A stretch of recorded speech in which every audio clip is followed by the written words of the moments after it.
honorable guests, on behalf of Dr. Kobi Nave, General Director, and the members of Hakfar Hayarok's staff, we would like to welcome you. We are very happy to have you with us at the 7th International Congress for Gifted and Environmental Leadership in Hakfar Hayarok. This international meeting offers the opportunity of getting acquainted with different traditions and cultures of representatives of different nations. I believe it succeeds to cultivate and strengthen relations with common bonds and mutual respect between the youth of the participant countries. Young people from Austria, Germany, Bulgaria, Netherlands, Poland, Korea, Taiwan, and Israel work together in constant efforts to build bridges of friendship and make the world a better place to live in. We are delighted to be honored by Mr. Avi Gabai, former Environmental Protection Minister of Israel, Mr. Yoel Yeshurun, Chair of the Board of Hakfar Hayarok, and Ms. Ariella Gill, Director General of the Israeli Youth Exchange Authority, as well as representatives of diplomatic corpus of the participant countries. His Excellency Ambassador Yan Sheng-Chi, the head of Taipei and Economic Culture Office, Mrs. Monika Iwersen-Acting Ambassador of the Federal Republic of Germany, Ms. Kirsten Maron from the Cultural Affairs Section, German Embassy in Tel Aviv, Mrs. Maria Landa, Personal Assistant to the Director of Cultural Forum, Austrian Embassy, Tel Aviv, Mr. Wu, First Secretary and Consul for the Korean Embassy in Tel Aviv, and Mr. Ray Cho, First Secretary of Taipei Economic and Culture Office.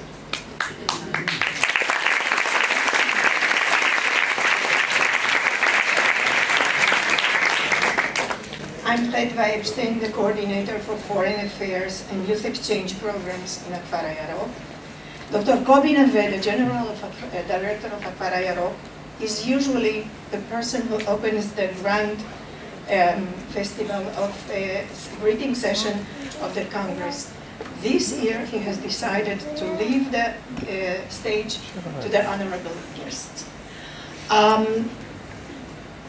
In addition to that, I would like to introduce the director of this year's Congress, Ms. Hadar Perry.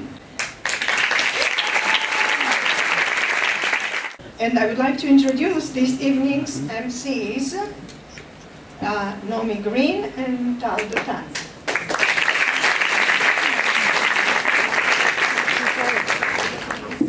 Hello everyone. My name is Naomi and I'm a student in a Mofet science class in Hakfar Hayarok. We hope that this year's convention offers the opportunity to deepen our acquaintance with the different traditions and cultures of our friends. We hope we will be able to set binding targets for the protection of nature and the prevention of climate change. Hi, my name is Tal Dutan and I'm a student in a pre-med class at Hakfar Hayarok. This year's Congress topic is the implementation of the Paris UN Climate Change Conference Agreement, which set out a global action plan to put the world on track to avoid dangerous climate change by limiting global warming to well below 2 degrees. The agreement is due to enter into force in 2020. Throughout this year's Congress, we try to analyze and deliver the measures to be taken by the different countries on course to meet the climate change challenges. The future is ours, and it is our duty to make the world a better place to live. I would like to invite Mr. Avi Gabai, former Environmental Protection Minister of Israel, to greet the participants to the Congress. Dear guests, good evening. I was asked by Kobi Nave to speak briefly about environment and leadership. And that's why I will speak about the things that just these two ladies mentioned. Well, it's the best timing, as you know. 4 months ago, I was in New York at the UN building, and there was Pesach Eve, and there was the signing of the climate agreement. Many prime ministers, ministers, etc., from all over the world. gathered there and signed the climate agreement. This agreement, you have to understand, it's a great act of leadership by these leaders, because politicians don't tend to make decisions that they don't have to. I mean, unless they have to make a decision, they make a decision. And here, it's a substantial decision for the globe, its future. It's a substantial decision for our future, of course. And I was, I was a minister for 12 months, and I've noticed that such decision never happened unless, there's a crisis or something like that. And here, these leaders really got a decision, had a decision that has economical influences many billions of dollars every year, and they made it to save the globe. Something really that you don't see usually. And why is this decision is so outstanding, you understand? And the question is, or the lesson that we all, people that deal with the environment should take from that, is how come they made this decision? What made them do so? What made them do something that is out of the ordinary behavior of politicians? Two reasons. The first one is the public pressure. Public pressure means NGOs, בעברית זה ארגונים לא ממשלתיים, זאת אומרת עמותות וארגונים שהם פשוט קבוצת תלמידים כאן שעושה הפגנה, לצורך העניין יכולה להיות NGOs. And it's NGOs, it's the public, it's the media, it's voters that give more and more importance to environment issues. And the second reason is that the story. You have to tell a story that everybody understands, not only people that environment issues are important for them. You have to tell a story that everybody understands. Everybody means everybody. And the story that these leaders or these environment issue people that make the politicians to do this decision, the story was something that everybody can identify with it. It's the globe is in danger. The globe is in danger. So if the globe is in danger, everybody understands. I mean, you don't have to be someone that all these years was in NGOs or an environmental activist or something like that. Everybody understands that the globe is in danger. Is something that you have to deal with. So it's not, animal saving, it's important. It's not important, but it's not animal saving, keeping the nature, saving the forest drains, etc., rainforest, etc. It's something that everybody can understand and be scared of the consequences of not solving this problem. Same in Israel. For me to implement or to bring the government to have a decision that we will, in Israel, actually lead or give targets to the global agreement, because every country gave its targets. So we have to bring a decision at the government that says what our targets are. And to bring this government decision, it wasn't easy because it's about $1 billion shekels. $1 billion shekels it's a big decision, economic decision in Israel, and we had to tell a story too. I mean, we understood that if you want to bring the government to make this decision, we have to bring a good story. And our story was that if you take the climate agreement deals with gas emissions. I mean, how many gas emissions do we have, etc. But in Israel, we translated it to pollution, to air pollution. Now, if you reduce air pollution, you have less and less gas emissions, okay? So we translated it to health issues. And we said, if we are going to actually meet these targets that we gave, we're going to save people from the health of people. And it's really, I mean, in Israel, you have to understand, according to the OECD research, In Israel, every year, 2,500 people die, early die, because of air pollution. 2,500, you know, it's 5 times or 6 times more than all the people that died from accidents, from car accidents. 6 times more. So we had to tell the story, and that's the way that we, let's say, prodded the government to make the decision. So for all the people here that environment is important for them, the conclusion is bright and simple. You are young people, environment is important for you, and you can and will change the world. It needs energy that you probably have since you are here. I mean, it's a vacation and you are here, so you probably have energy. I see people from the class of my son. So you need energy and you need the right story. You need the right story to tell, because if you don't have the right story, you are a niche. You are a niche player. You are somewhere from the people, you are a noise that deals with something environmental, something green, people don't really understand. So you have to bring a story that everybody can understand and identify with. So thank you for coming and really keep on doing good thing for the environment. Thank you very much. I would like to invite Mrs. Monika Iwersen, Acting Ambassador of the Federal Republic of Germany, to greet the participants. Yes, good evening to everyone, and thank you very much for inviting me here to this wonderful place, which although I've been in Israel for 2 years, I've never been to.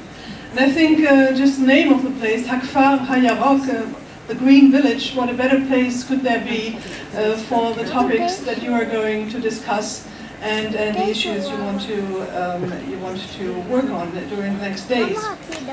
I especially would like to thank the organizers of this 7th Youth Congress, Aviv, Iwersen-Acting, and Ariella Gill in particular, and all those who have also contributed to this Congress.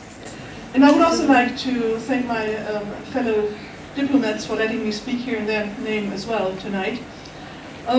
We just heard that this Congress brings together students from and young people from quite a number of countries from all over the world. From Austria, Poland, Bulgaria, Taiwan, South Korea, the Netherlands, our host, Israel, and Germany, represented by 2 groups, students from Essen and scouts from Hamburg, exactly. And I've met both groups, and they also are very excited to be here tonight. You will have, during the following days, the opportunity to discuss and become familiar with environmental problems of each of your respective countries, and to discuss ideas about what needs to be done and what should be done to contribute to saving the environment, and, as we've heard, saving the planet, as dramatic as it sounds, but the threat is real.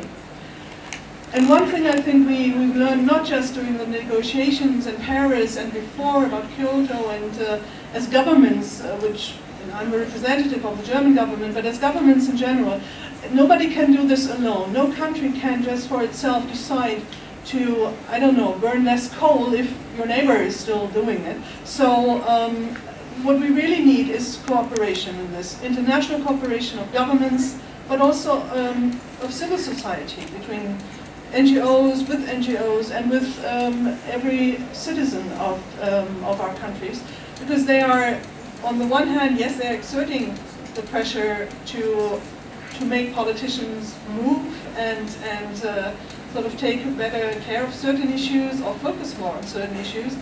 But I think we also need civil society, NGOs, for advocacy, for raising awareness of how important it is to do more for the environment, and maybe even if it means that we have to restrict ourselves in what we consume and how we live our lives, at least to a certain extent. Now, as we just heard, the Paris summit has decided in a, I think, very historic decision and a process that it's necessary to limit global warming to less than 2 degrees Celsius, preferably even to 1.5 degrees Celsius, in order to avoid the most serious effects on our environment. And they also agreed on helping those who have less financial means of doing so in tackling these issues, because as I said, it's a global problem and we really need to help each other with this. So the framework is now there, the goals are there, it's all set. What we now need is that the way to get there, the measures we take, have to be detailed, have to be worked out and implemented. And for that, we need the same determination, the same commitment that we had in Paris when the governments agreed on this historic decision. Our government, the German government, and all of your governments, of those present here today, have signed up to this commitment. And we now have to make sure that real progress is made and that we all contribute to this. So commitment, energy, ideas, input from everyone is very welcome.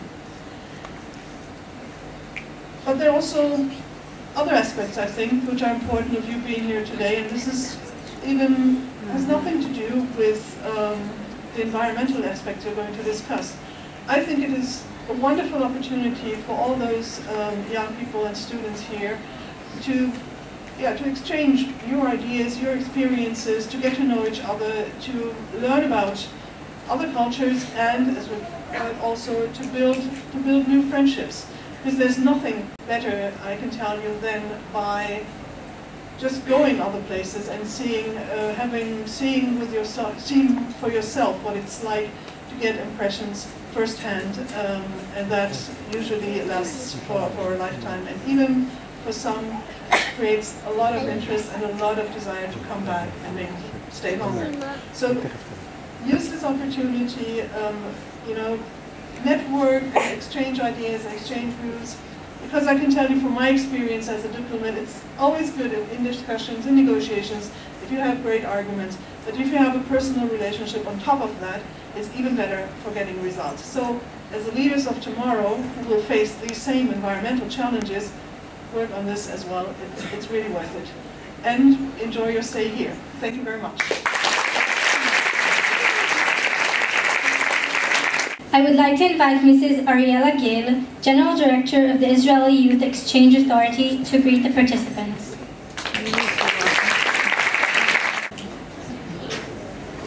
First, I would like to apologize that I'm not Benny Gantz, so it's maybe the invitation, but I unfortunately understand that I couldn't make it. Every year Cisco is asking me to speak and I say no, because I feel much comfortable in the audience than standing here. But actually I thought that every year you will give it up, but you don't. And this is the 7th time, so I gave it. So that's why I'm here. The Israeli Youth Exchange Authority is the roof organization, presenting all the Israeli organizations who are dealing with international relations and youth volunteerism. It's established 43 years ago according to a government decision recognizing the importance and the contribution of the youth exchange to the state of Israel. 10 years ago, I got a letter from a teacher of Hakfar Hayarok. Where is Aviv? I told him that I'm going to mention it. Aviv. I got a letter from Aviv, and he wrote to me that Hakfar Hayarok is interested to find a partner in order to implement youth exchange to the pupils of Hakfar Hayarok. They want to expose them to the global world. And as I'm a practical person, I decided not to send him a letter. I just called. I called him. And I presented myself and I told him what are we doing, and that all our exchange based on reciprocity. That means that every outgoing delegation must welcome incoming delegation as well. And I suggested that as the first step you should cooperate with Germany. Because with Germany we have a structure for many years. For your information, last year we celebrated 50 years of diplomatic relations and 60 years of youth exchange. And I told him that in a few days we are going to have a matchmaking seminar and we have an application from Germany, and I think it is going to fit to Hakfar Hayarok to start cooperation. And suddenly I realized that there is a quiet on the other side. So he said, hello, you sent me a letter, didn't you? And he said, yes. And you asked for our assistance in order to find a partner? And he said, yes. So why you are so quiet? So he said, because I didn't expect you to answer so quickly. So as you can understand, I did. And since then, every time I'm calling Cisco, he says yes. And I say, Cisco, you didn't hear what is the topic of which country? And then I get 3 S's. Can. Yes, yes, yes. I'm very busy. I'm in the middle of a meeting. Chedva will call you later. And Chedva is always calling me later. And this is how we got to this event and to the exchanges of Hakfar Hayarok. So in the beginning, youth exchange sounds glamorous, you know, flying abroad and hosting delegation, it's very nice. But actually, those who are dealing with it understand how hard it is, how demanding it is, and above all, it's a huge, huge responsibility. We cannot guarantee of anyone's safety. It is hard for us to take care of our own children, so it is much, much more complicated to be responsible for others. So, from our experience, a lot of organizations, after 1, 2, 3 exchanges, they're giving it up because they realize how hard it is. The selection process, how can you select 10 or 15 pupils among so many good pupils? How can you do that? And then all the preparation process, the logistics, and then to welcome incoming delegation. All the people are involved in organizing this event, those who are going to clean after we leave. Think about how many people are involved in what we are doing just right now. But Hakfar Hayarok, what a miracle. Every year, you are just growing and growing and growing and never give up. A few years ago, we invited the executive director of the Ministry of Tourism to say some things. Do you remember that? And he was sitting by me, and there is an expression in Hebrew that says, "Merov de'aga tzomchot she'arot levanot." From worries, white hair is growing. And he asked me, how come? How come you can deal with it? How come you don't have white hair from these worries? And what do you think of my answer? I do have, I'm just coloring it, but look at Cisco. He lost his hair. So if you were wondering why, that is why. But he's never giving up. So Cisco, the reason that I'm standing here tonight is because after 10 years of fruitful cooperation, I can say with no doubt that you are the best partners of the Israel Youth Exchange Authority. And your team, your staff, I don't want to mention names so I will not forget anyone, but everybody, really, the team, as you call them, the family of Hakfar Hayarok, and your great pupils, are the best ambassadors of the State of Israel. I couldn't remember the name of one of the most important people who are taking part in this event and in this Congress, Mr. Mark Dornovsky, who is the administrative director of everything here. Ms. Ariella Gill, the head of the classic music department. Mr. Amir Ben Alon, and Mr. Yossi Schwartz, his deputy, and the person in charge of the editing of everything. Am I right?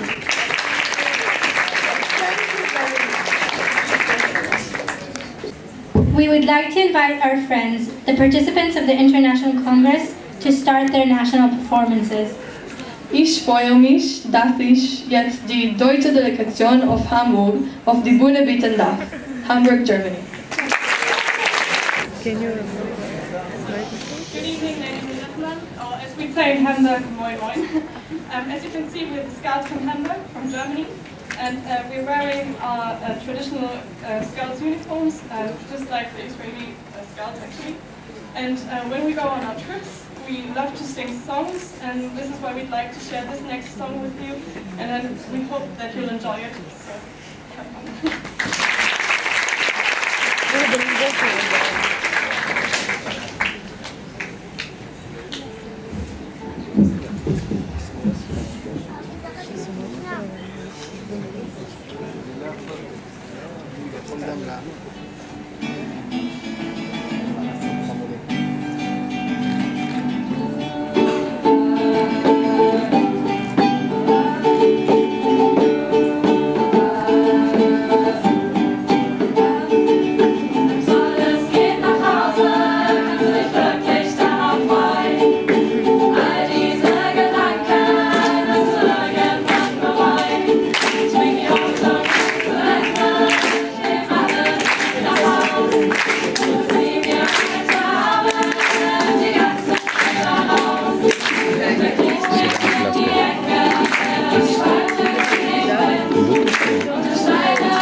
Hierbij wil ik mijn vrienden uit Nederland verwelkomen. Zij Netherlands. I want to thank you all for welcoming and thank you all for coming tonight. I'm Maaike and we're going from the Netherlands and we show you a traditional Dutch dance.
Ich freue mich, dass ich jetzt die deutsche Delegation auf Essen-Walden auf die Bühne bieten darf.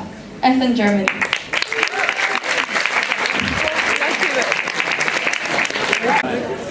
Thank you. We are the 12th grade from Germany and we are going to perform a song from Ernst Topp. He is an Austrian Jewish componist who had to flee into the USA because of the Holocaust in Germany. And we're going to perform a fast-paced a cappella song, which is going to be quite entertaining for you and for us, yeah, a tongue twister.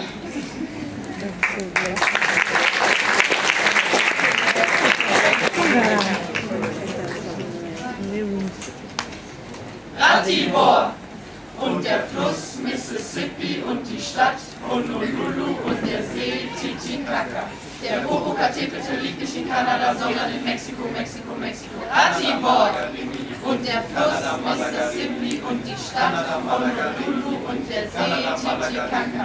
Der Popocatépetl liegt nicht in Kanada, sondern in Mexiko, Mexiko, Mexiko. Kanada, Malaga, Rimini, Kanada, Malaga, Rimini, Kanada, Malaga, Rimini, Kanada, Malaga, Rimini. Ja, Athen, Athen, Athen, Athen, Athen, Athen, Nagasaki, Yokohama, Nagasaki, Yokohama, Athen, Athen, Athen, Athen, Nagasaki, Nagasaki, Kanada, Kanada, Kanada, Kanada, Malaga, Malaga, Malaga, Malaga, Kanada, Malaga, Kanada, Malaga, Kanada, Malaga, Kanada, Malaga, Rimini, Brindisi, Brindisi, Brindisi, Brindisi, Brindisi, Brindisi, Brindisi, Kanada, Malaga, Rimini, Brindisi, Kanada, Rimini, Brindisi, Kanada, Kanada, Kanada, Kanada, Ratibor und der Fluss Mississippi und die Stadt Honolulu und der See Titicaca, Titicaca und der Fluss Mississippi und die Stadt Honolulu und der Fluss Mississippi und der Stadt Mississippi, Kanada, sondern in Mexiko, der Kanada, Kanada, sondern in Kanada, Malaga, Malaga, Malaga, Malaga, Malaga, Kanada, Kanada, Malaga, Malaga, Malaga, Malaga, Malaga, Malaga, Malaga, Mississippi und der Fluss Mississippi und die Stadt Mississippi und der See Stadt. Ist gut Kopie.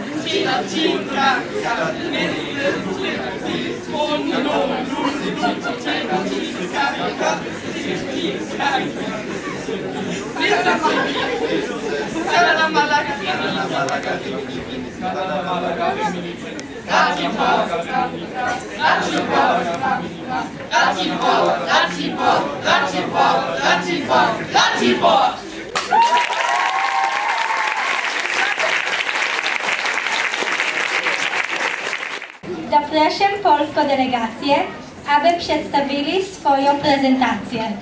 Poland. Ladies and gentlemen, boys and girls, today I present you the one, the only, the Polish delegation. Today's performers will contain Polish folk music and Israeli modern music. You might be wondering why they have like red necklaces. Like the Polish folk song is called the same way. It's a really beautiful story about love. So I hope you enjoy it. So let's dance.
Good evening, ladies and gentlemen.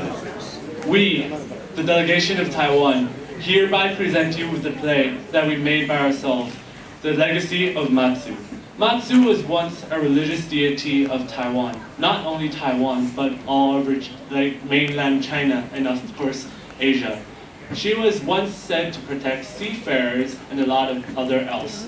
However, she was once only mere mortal. What happened to her? Let's join her journey, or his journey, on gaining her powers and helping out the people. Thank you.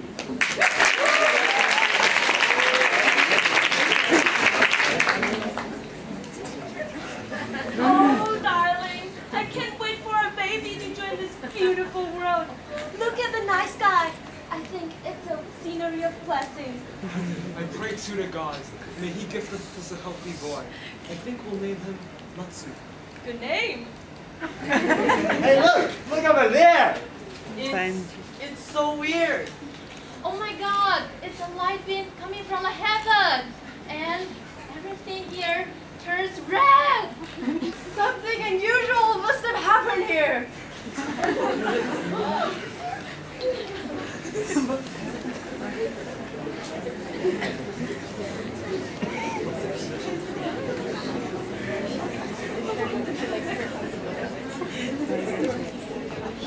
Matsu was extremely gifted, being able to finish her studies in a glimpse of eye.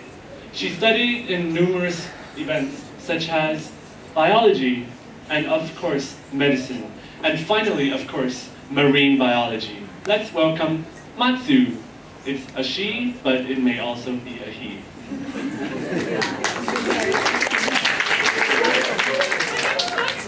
LATCU.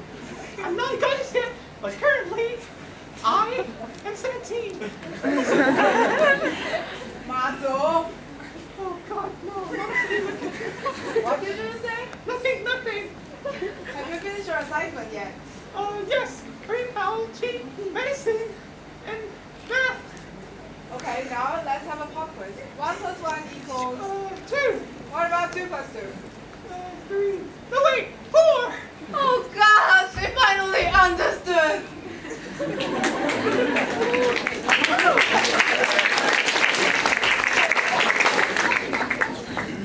After growing up, Matsu had a warm heart.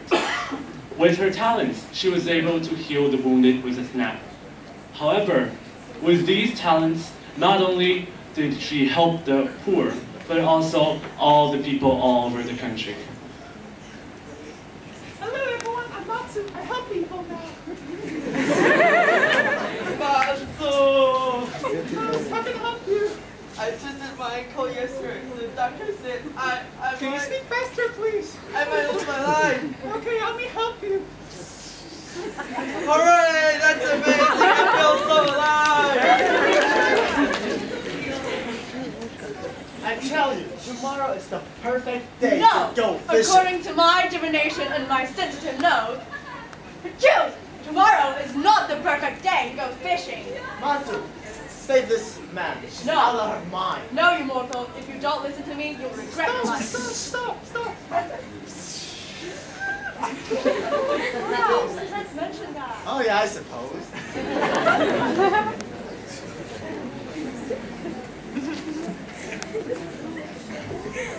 Matsu's family dwelled near to the shores, being able to serve as a fisherman through multiple generations, including her father and her brother. On a stormy night, Matsu awoke from her dreams, seeing her brother and her father consumed by the ferocious tides. Was it just a nightmare? Watch out, there's a huge tide over there! Jeez, he's coming! Oh, there's a monster!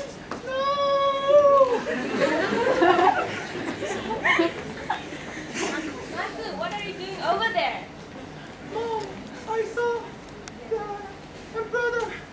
Look at their bed. What are you talking about? Ma'am, I'm sorry to tell you that your husband and your son died yesterday because of the huge storm. What?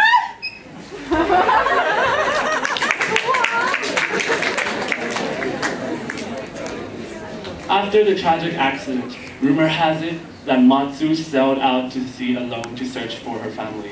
However, they believed that nothing was found, and Matsu was also consumed by the ferocious tides. However, rumor also has it that their legend of Matsu had begun.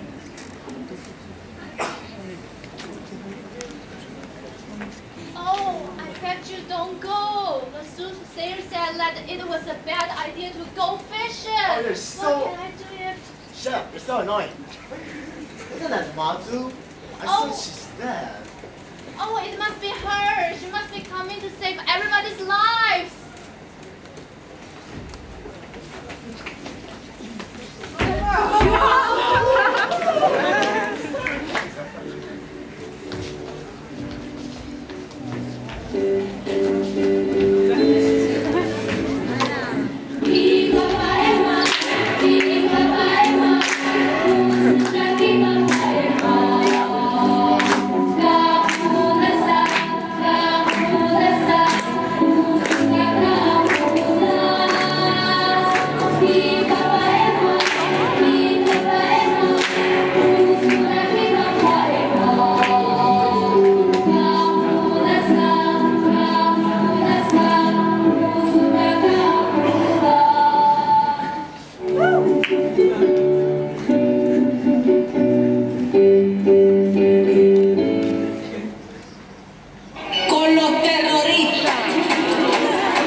Ich freue mich, dass ich jetzt die Austrian-Delegation auf Vienna auf die Bühne bitten darf. Vienna, Austria.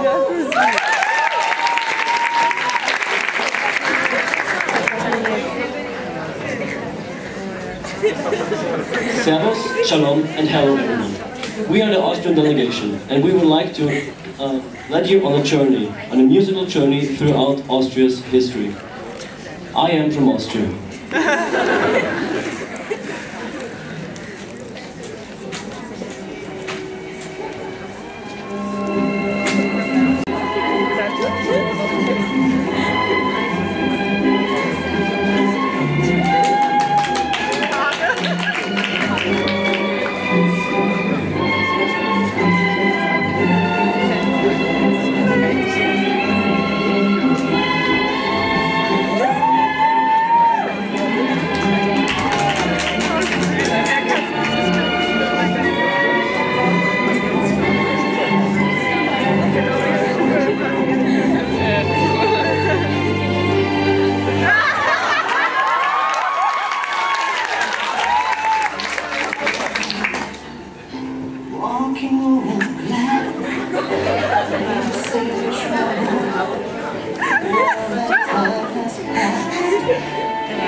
in the großen Stadt ist noch in Beautiful.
The Bulgarian group. Bulgaria has rich folklore, so we will perform our traditional dance, which is roundly, with the singer Bella. Please welcome the Bulgarians.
And we pondered about what we can best perform about Korea, and we thought that would be K-pop with combination. Taekwondo, which we're going to perform for the next performance. Enjoy and drop it.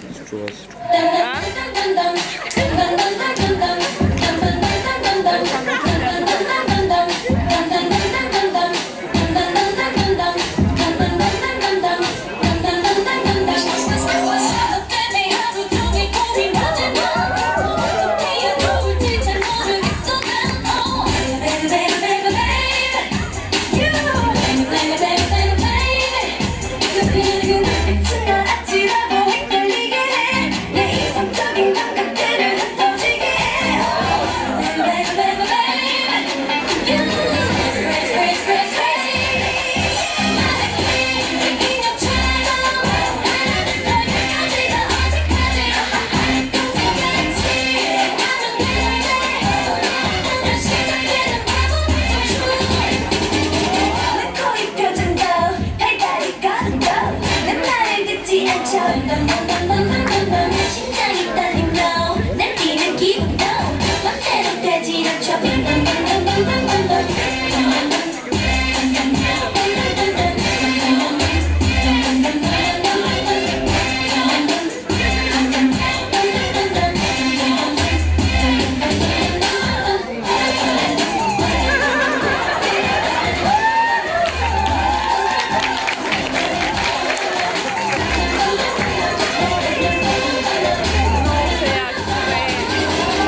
그것은 꿈이라고 불러. Just a little bit of you. 격하게 아픈 baby. Yeah, yeah. Not me. It's Axel, baby. 놀라 the rhyme of 명함 또 뭐냐 미국 얘기고 네 험담을 나누겠지.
אחרונים אבל חביבים, אני רוצה לקרוא לישראלים להופיע.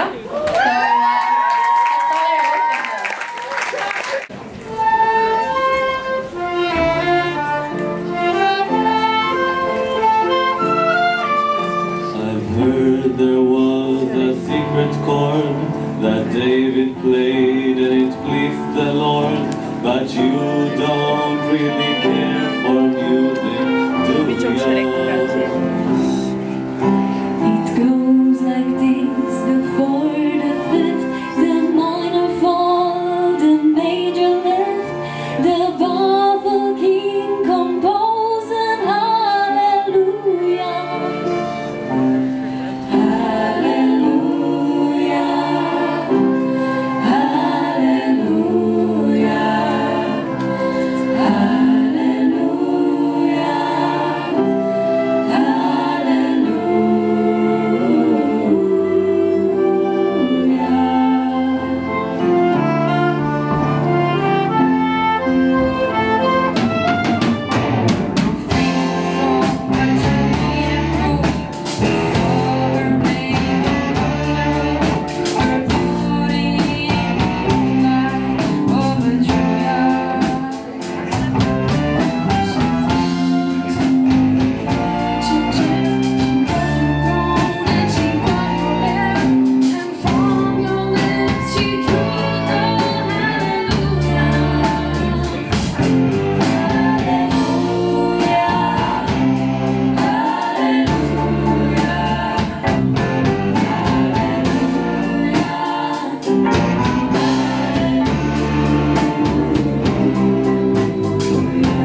you.